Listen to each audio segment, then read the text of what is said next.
Hey, what's up, guys? This is Landon here with CBI Bikes in another episode of Tailgate Tales. Today with us we have Aaron. He is our master mechanic. He is a wizard with the wrench. He is a duke of disaster. Today we're going to be talking a little bit about fat bikes. We have that season creeping up on us. Here in southeast Idaho, we're expected to get a bunch of snow, probably here next week. Not too excited about it, but 'tis the season. Anyways, Aaron, take it away. Maybe introduce yourself to our listeners. My name's Aaron Arave. I'm the service manager, I suppose, here at CBI Bikes. I've been wrenching for 20 plus years. I remember getting into fat bikes when they very first came out, when you had to do all sorts of crazy stuff and you had one option for everything, and now you got all sorts of options for everything.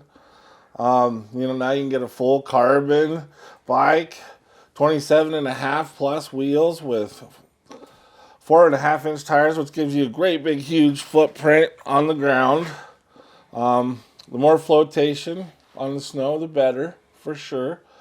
The new design needs to give a little bit lower step over, and you can also run a dropper, which when you're post holed with 1 foot in the snow, that top tube gets a lot higher, a lot faster. So dropper post is kind of a good upgrade for a fat bike, maybe a set of pogies. 1x12 set up. It's tricked out. And this thing's ready for studs if you wanted to. That makes night and day difference if you're going to commute or even ride on crusty conditions. Having 150, 300 studs on your bike helps a whole bunch. And we're happy to install them here. Yeah, we install them here. We tag team it. Otherwise, you'll have a nice blister.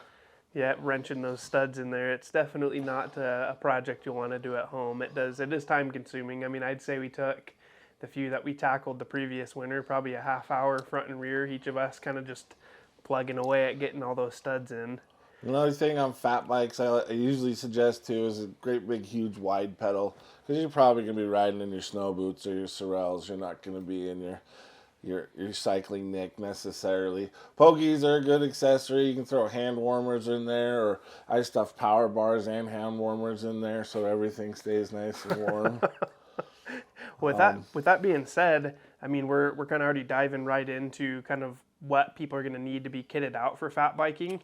If someone were to come into the shop today who's never fat biked before and wants to kind of get into it, what would you walk them through, what to expect? As far as like gear, the conditions that they're going to need to ride in, kind of the whole 9 yards there. Gear can change, or conditions can change drastically within 3 hours. I've showed up to the trailhead where everybody just had a great day and then tried to ride away, and I couldn't ride away because it was too soft once the sun came out. Another thing that we start doing right now when it's not quite snowy yet, but you want to get on the fat bike, the sand dunes. When the dew freezes, the sand dunes are hard. It's a little rough on the drivetrain and the brakes, but it's a blast to ride out there on the frozen sand dunes. And then as you progress in the winter, Harriman State Park grooms. There's some groom stuff at Targhee. And then, it all just depends on the weather. In the morning, it's fine. Sometimes I've gone up Kep's Crossing and stuff, and it's been fine. And then the snow machines come through and turn it all into mashed potatoes, and you're hiking. With these fat bikes, we have several options. For those watching on YouTube, the model in front of us here is the Rocky Mountain Blizzard C30. As Aaron mentioned, we do have the 1x12 Shimano Dior drivetrain. All in all, just a very slick build. They do have one higher tier, the C50, which, correct me if I'm wrong, is a XT? Yeah, just and a dropper, I believe. Yep. And a dropper You get a dropper post and XT. This thing's also got set up for a rack if you're going to go out and do overnighters. They have a local one here for crazy people. You can go out and spend $80K bike ride in the freezing cold. And it's set up for the bolt-on bike bag and then accessory stuff there. Brazons all over the place. With fat bikes, Rocky's not the only thing we carry. What else do we have in stock, too, for our listeners? We do the Kona Woe and the Kona Woo.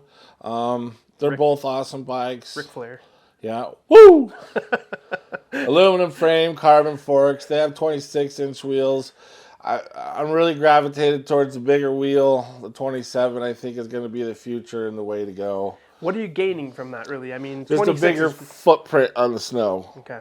All around bigger tires. So, my size 11 versus a 7, just a bigger footprint. And when you you can run super low air pressure on the snow too, and really give yourself a good footprint for traction. What PSI should people be running, or kind of recommended if you have kind of the ideal conditions of snow when they take these out? It's really hard to set up a regular aluminum rim tubeless. If you're running tubeless, you can go like 10 pounds or 8 pounds if you're under 200 pounds. With tubes in them, they tend to, if you go too low, your wheel will move independent of the tire. So you really need to be in like a 12, 15 pound range. Okay.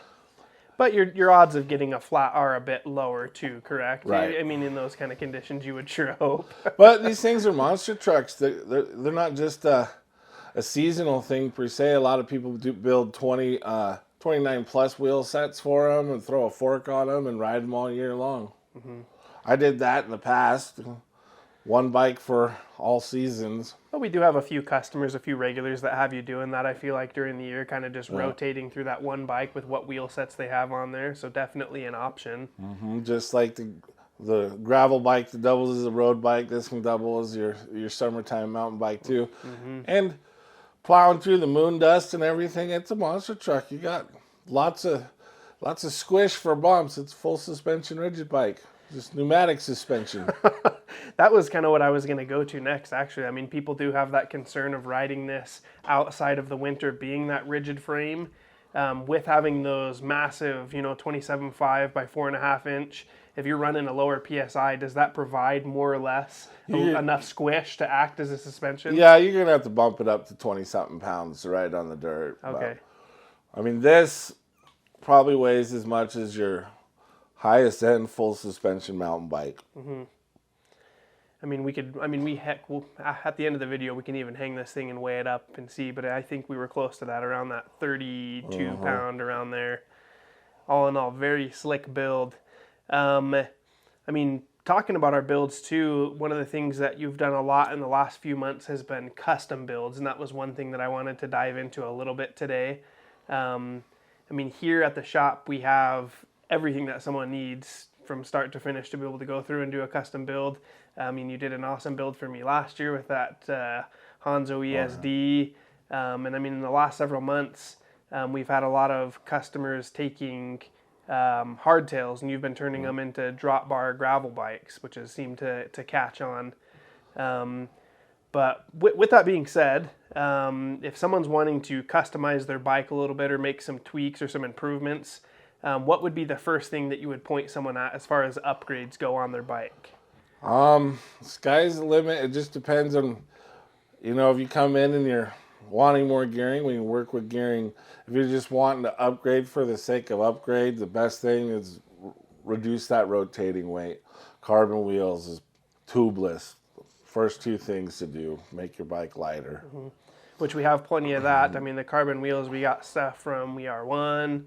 We got some Santa Cruz Reserve wheel sets. Plenty of options there for people to go that route. And lightweight tires or knobby tires, depending on what you want to do. And then fit, some of those drop bar bikes, thud buster seat posts, and longer stems and higher rise bars comes up a lot in the day-to-day. As far as drivetrain goes, do you think that makes a big difference? I know with a lot of these hardtail to drop bar conversions, you've gone and switched them over from kind of your standard mountain bike drivetrain to more of that gravel setup like a GRX or whatnot. Yeah, and you're just limited.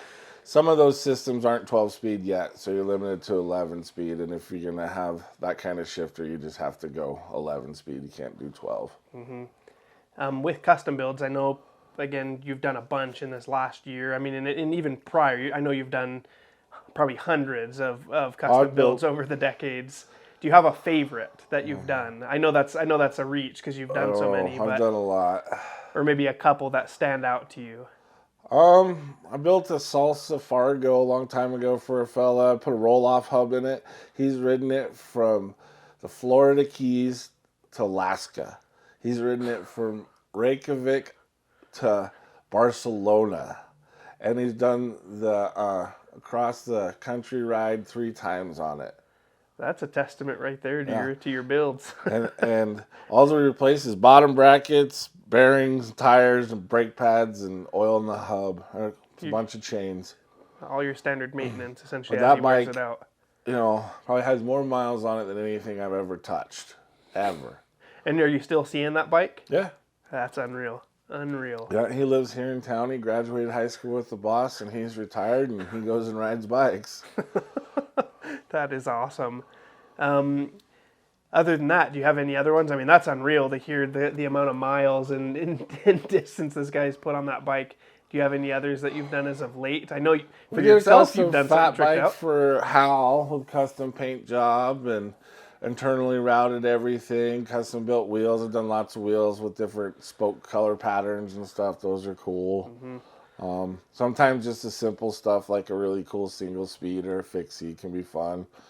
No doubt. It's fun to pick out every single part. Here's a frame and get to go through the whole experience with the customer. But that is one thing I like. I mean, as far as what we have out on the sales floor and back here in the service area, I mean, there's obviously all your choice as far as components goes, but then you can pretty much throw any color you want at your build. I mean, Yeah. I personally really like what you did to your Instinct. You have that Instinct C70 coil and it has that deep purple, and you just went to town with purple accessories. I mean, I don't think an accessory that can be changed isn't purple on there now. we could do some purple spoke nipples. That's about the only thing I haven't done. Everything else has been pretty much plastered on there. That's awesome. Well, with that being said, I mean, we want all of our listeners to know, I mean, if you have a bike that you already like and want to change things up, I mean, Aaron's the man to do it. Bring your bikes in if you're local. I mean, or if you have to make a little bit of trip over here, definitely worth it. We have customers coming in. I mean, it seems I've like got clients from all around the country. One of the running jokes is, are you building that same wheel over and over again? I do a lot of wheel builds, probably 2 a week, if not more sometimes. That's what it seems like, at least. Few, and when the boss walks through, he's like, oh, building up that same wheel again, aren't you? But fat bike wheels, I build anything, you name it, we can build it. Custom carbon wheels, all that stuff. That's kind of a lost art. No, absolutely. And that, I mean, touching on that, I've kind of got some laughs out of it that we have several other local shops or shops within a distance basically sending customers to the wheel guru. Here to the wheel guru, to Aaron. Lots of BMX racer wheels, and yeah. Definitely a lost art, kind of a dying breed as far as that skill set, for sure. Yeah, no, you're not kidding. Well, we'll kind of wrap it up here. I mean, we've dove into a handful of topics. Aaron, thanks for your time today. And for our listeners, if you like content like this on YouTube, make sure to smash that like button, subscribe to our YouTube channel. And for our podcast listeners, make sure to stay tuned each week. We will be launching these podcast episodes every Monday. So until the next one, take it easy.